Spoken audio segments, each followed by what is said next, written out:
Assalamualaikum warahmatullahi wabarakatuh. Saya Nazilana Yuliar Rahmah akan menjelaskan tentang identifikasi risiko. Yang pertama itu pengertian.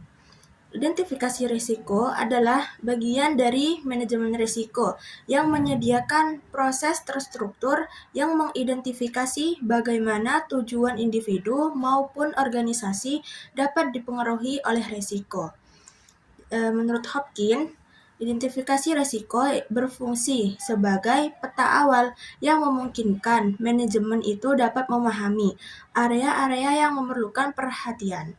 Proses identifikasi risiko ini juga membantu organisasi untuk mengalokasikan sumber daya secara efektif, menetapkan prioritas mitigasi, dan meminimalkan kemungkinan risiko tak terlihat. Selanjutnya yaitu teknik identifikasi risiko. Yang pertama yaitu brainstorming. Jadi teknik ini dilakukan dengan mengumpulkan pihak-pihak yang terlibat dalam suatu pekerjaan untuk berdiskusi dan menemukan berbagai kemungkinan risiko yang dapat terjadi. Kegiatan ini sebaiknya melibatkan orang-orang yang memiliki pengetahuan, pengalaman, dan keahlian dalam manajemen risiko. Yang kedua yaitu teknik Delphi, yaitu melibatkan para ahli manajemen risiko. Jadi para ahli ini memberikan pendapat melalui kuesioner atau wawancara tentang kemungkinan risiko, dampak, dan peluang terjadinya. Hasil jawaban kemudian dirangkum oleh manajer risiko. Proses ini dilakukan beberapa kali hingga diperoleh kesepakatan bersama. Yang ketiga yaitu wawancara atau interview.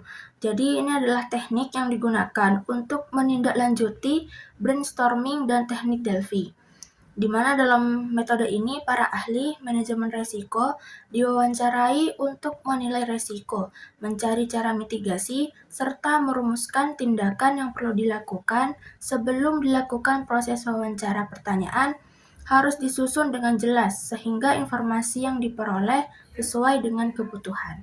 Yang keempat yaitu pengetahuan pengalaman, yaitu teknik yang melibatkan individu yang mempunyai pengalaman di masa lalu yang sesuai dengan bidang pekerjaan tersebut, dengan tujuan untuk memperoleh informasi, sehingga informasi yang digunakan ini relevan dan dapat diterapkan untuk kedepannya.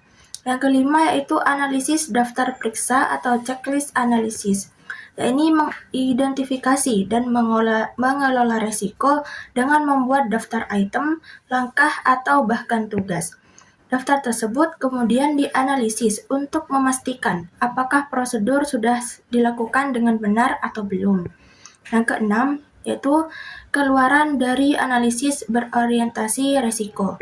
Nah, ini adalah hasil analisis yang digunakan untuk mengidentifikasi peristiwa, kondisi, atau kesalahan yang dapat menyebabkan kejadian yang tidak diinginkan.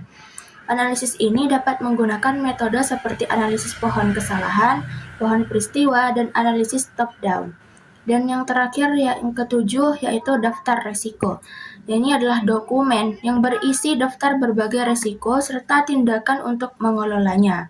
Tujuannya adalah untuk mengidentifikasi, mencatat, dan memantau potensi risiko dalam suatu perusahaan.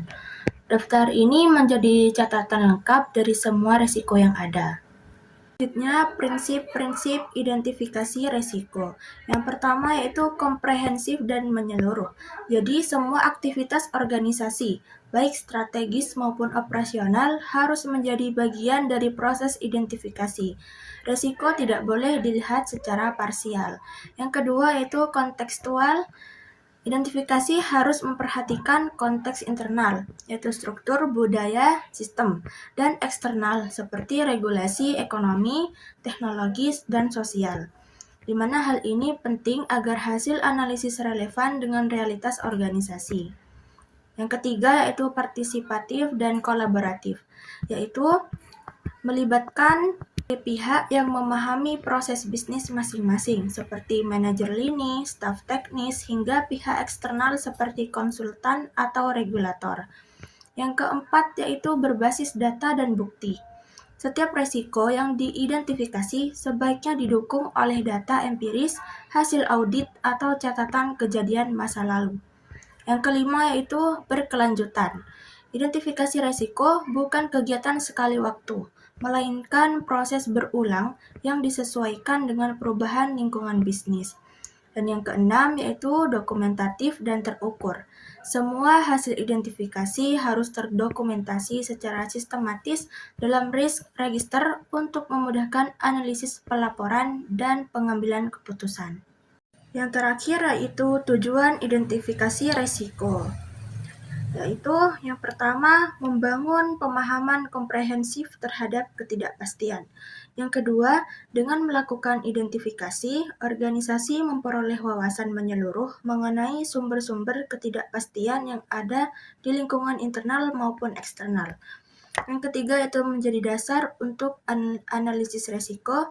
Yang keempat, melalui proses identifikasi, organisasi dapat mengantisipasi potensi gangguan lebih dini, sehingga dapat meminimalkan kerugian. Yang kelima, identifikasi risiko yang efektif melibatkan partisipasi berbagai unit kerja, sehingga meningkatkan komunikasi dan koordinasi antar departemen. Mungkin sekian penjelasan dari saya. Terima kasih. Wassalamualaikum warahmatullahi wabarakatuh.